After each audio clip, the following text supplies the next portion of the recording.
Hello everyone, welcome back to Gyanodaya classes. मैं हूं श्वेता और मैं स्वागत करती हूं आज के इस मोस्ट इम्पॉर्टेंट वीडियो में, जो कि संबंधित है 2024 के मोस्ट इम्पॉर्टेंट अवार्ड सेक्शन से। तो इसमें हम 2024 से संबंधित सारे इम्पॉर्टेंट अवार्ड्स को देखेंगे, जहां से आपके एग्जाम्स में सीधे तौर पे सवाल पूछे जाते हैं। तो वीडियो को लास्ट तक जरूर देखें और वीडियो के लास्ट में कमेंट बॉक्स में आपने कितना स्कोर किया है ये भी जरूर बताएं। और अगर आपने चैनल को सब्सक्राइब नहीं किया है तो चैनल को सब्सक्राइब जरूर कर लें, ताकि फ्यूचर में आपको इस तरह के वीडियोस की नोटिफिकेशंस मिलती रहें। तो देखते हैं आज का पहला सवाल है, रमन मैग्सेसे पुरस्कार 2024 से किसे सम्मानित किया गया है? इसका राइट आंसर होगा ऑप्शन बी, हायाओ मियाजाकी। तो यहाँ देखिए, रमन मैग्सेसे पुरस्कार जो होता है, इसे एशिया का नोबेल पुरस्कार भी कहा जाता है, और ये एशिया के विभिन्न संगठनों और ऐसे व्यक्तियों को दिया जाता है जिन्होंने समाज में अपना महत्वपूर्ण योगदान दिया है या फिर कुछ महत्वपूर्ण कार्य किया है। हायाओ मियाजाकी की को देखें तो ये जापान के हैं। अगला सवाल है, अंतर्राष्ट्रीय बुकर पुरस्कार 2024 किसे प्रदान किया गया है? तो इसका राइट आंसर होगा ऑप्शन ए, जेनी अपेरनेक।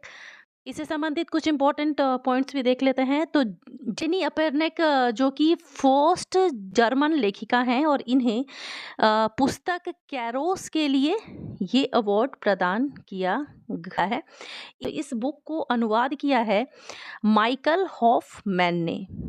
ये हर साल जो सर्वश्रेष्ठ उपन्यास लिखते हैं उन्हें ही दिया जाता है, और ये उपन्यास अंग्रेजी में होना चाहिए, इंग्लिश में होना चाहिए। और इसमें इम्पॉर्टेंट बात ये है कि ये जो पुस्तक होती है, ये आयरलैंड और यूके इन दोनों देश में ही प्रकाशित होना चाहिए। अगला सवाल देखते हैं, विश्व अंतरिक्ष पुरस्कार 2024 के लिए किसे चुना गया है? तो इसका राइट आंसर होगा ऑप्शन ए, चंद्रयान 3 मिशन के लिए विश्व अंतरिक्ष पुरस्कार 2024 देने का निर्णय लिया गया है। चंद्रयान 3, जो कि हम सब जानते हैं कि चंद्रमा के दक्षिणी ध्रुव पर पहुंचने वाला भारत अब तक का एकमात्र देश ही है। इसीलिए चंद्रयान 3 मिशन को विश्व अंतरिक्ष पुरस्कार 2024 के लिए चुना गया है। मोस्ट इम्पॉर्टेंट है, तो चंद्रयान 3 से संबंधित जितने भी महत्वपूर्ण पॉइंट्स हैं, उन सभी पॉइंट्स को आप याद करके जरूर जाएं।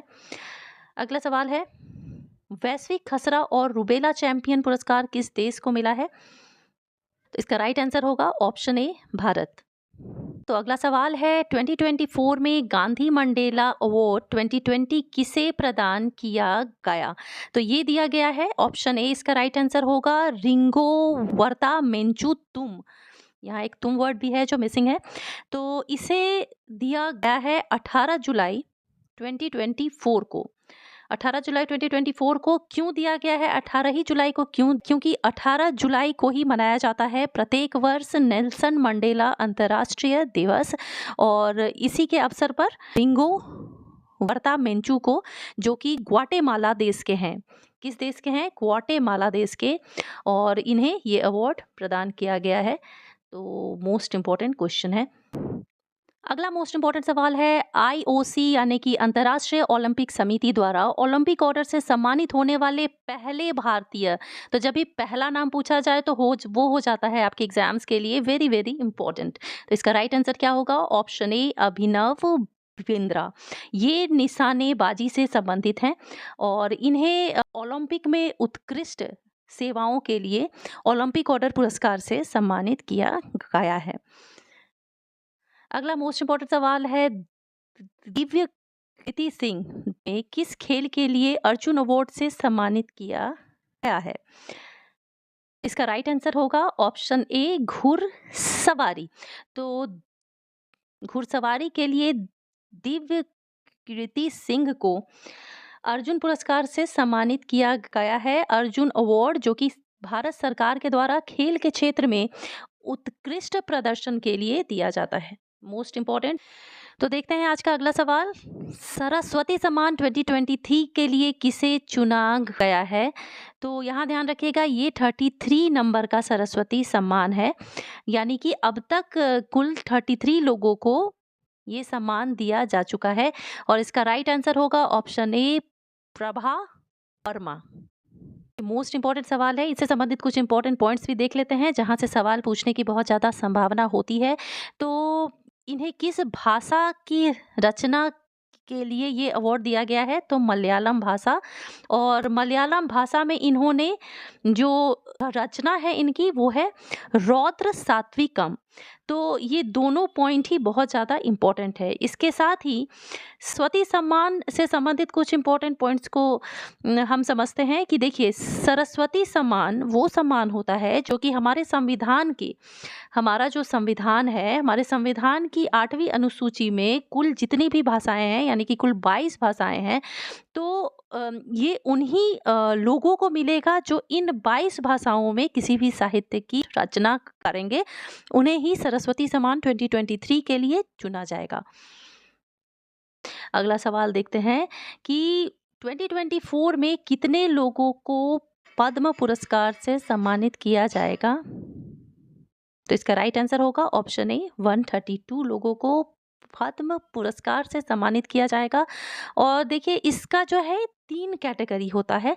एक तो होता है पद्मश्री, दूसरा होता है पद्म भूषण और तीसरा होता है पद्म विभूषण। अगला मोस्ट इम्पोर्टेंट सवाल है कि 2024 में कितने लोगों को पद्म विभूषण से सम्मानित किया जाएगा? तो कुल 5 लोगों को सम्मानित किया जाएगा पद्म विभूषण पुरस्कार से। तो अब चूंकि ये केवल 5 लोगों को ही दिया जाएगा, तो इन 5 व्यक्तियों के नाम आपके लिए जानना बहुत ही इंपॉर्टेंट है। तो देखते हैं वो 5 नाम कौन से हैं।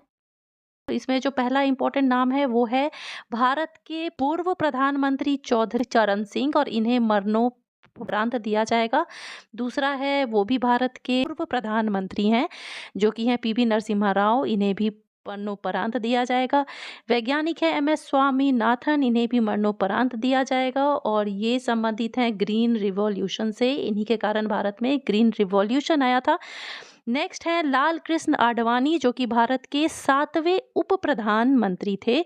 और नेक्स्ट है कर्पूरी ठाकुर जो कि बिहार के पूर्व मुख्यमंत्री हैं। कर्पूरी ठाकुर के बारे में ध्यान रखिएगा, इन्हें भारत रत्न सम्मान से भी सम्मानित किया गया है 2024 में। तो ये दोनों ही बहुत ही इम्पोर्टेंट पॉइंट है कर्पूरी ठाकुर से संबंधित, खास करके जो BPSC देने वाले स्टूडेंट्स के लिए ये सवाल तो मोस्ट इम्पॉर्टेंट हो जाता है। यहाँ से सवाल 100% आपके एग्जाम्स में बनने वाला है। तो ये 5 नाम इम्पोर्टेंट है। देखते हैं अगला सवाल।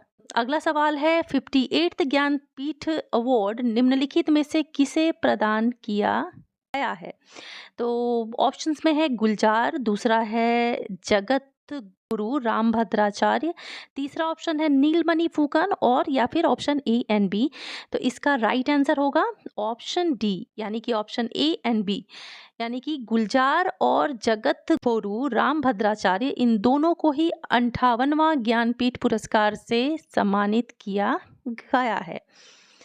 तो पहला ऑप्शन है जो कि है गुलजार, जिन्हें आप सब जानते हैं, ये एक प्रसिद्ध गीतकार हैं और उर्दू कवि हैं। और दूसरे हैं जगत गुरु रामभद्राचार्य जो कि संस्कृत के विद्वान हैं। इन्हें दिया गया है 58वां ज्ञानपीठ पुरस्कार। नेक्स्ट इंपॉर्टेंट सवाल है कि भूटान का सर्वोच्च सम्मान द ऑर्डर ऑफ ड्यूक ग्यापो प्राप्त करने वाले भारतीय कौन हैं? तो इसका राइट आंसर होगा ऑप्शन A नरेंद्र मोदी जो कि हमारे भारत के प्रधानमंत्री हैं और तीसरे बार उन्होंने 2024 में प्रधानमंत्री के रूप में शपथ लिया है। नेक्स्ट इंपॉर्टेंट सवाल है पेरिस ओलंपिक से। तो पेरिस ओलंपिक 2024 में पहले स्थान पर कौन सा देश रहा है? मोस्ट इंपॉर्टेंट, तो पहले स्थान पर इसमें रहा है USA। भारत तो पहले, दूसरे, तीसरे, चौथे किसी भी नंबर पर नहीं है। अब यहाँ पे इसी ऑप्शन से ही हम देख लेते हैं। देखिए, सेकंड पर है चीन और थर्ड पर है जापान। भारत का जो स्थान है वो है 71st।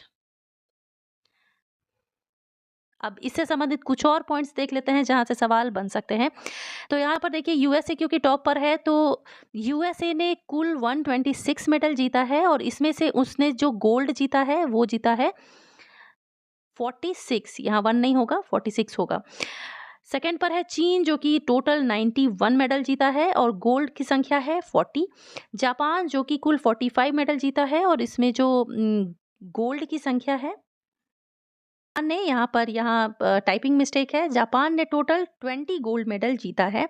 और बात करें भारत की तो भारत 71st पोजीशन पे है। इस बार का भारत का जो परफॉर्मेंस है वो बहुत ही खराब रहा और टोटल मेडल भारत ने जीता है ओनली 6। नेक्स्ट इंपॉर्टेंट सवाल है, फिजी एक देश है, इसके द्वारा किसे अगस्त 2021 में सर्वोच्च सम्मान जिसका नाम है companion of the order of Fiji से सम्मानित किया गया है?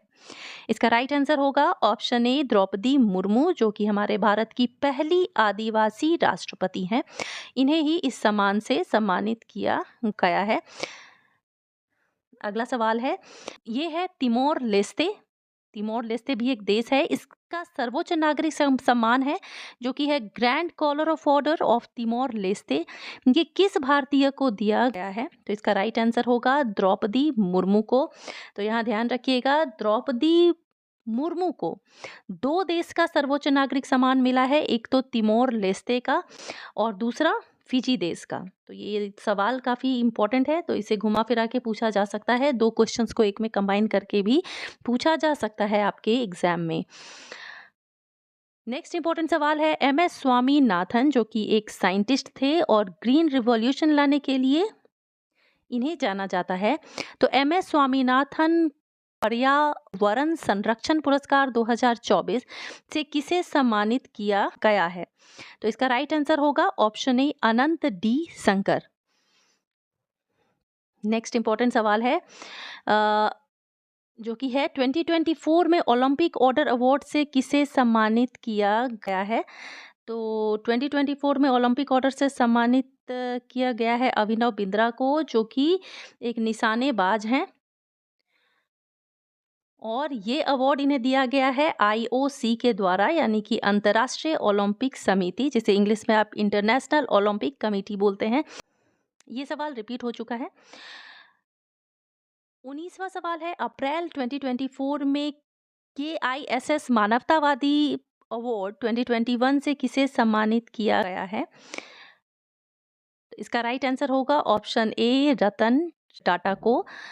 इन्हें तो आप सब जानते हैं, ये एक महान उद्योगपति होने के साथ साथ एक बहुत ही अच्छे परोपकारी भी हैं जो बहुत ज़्यादा दान पुण्य करते हैं।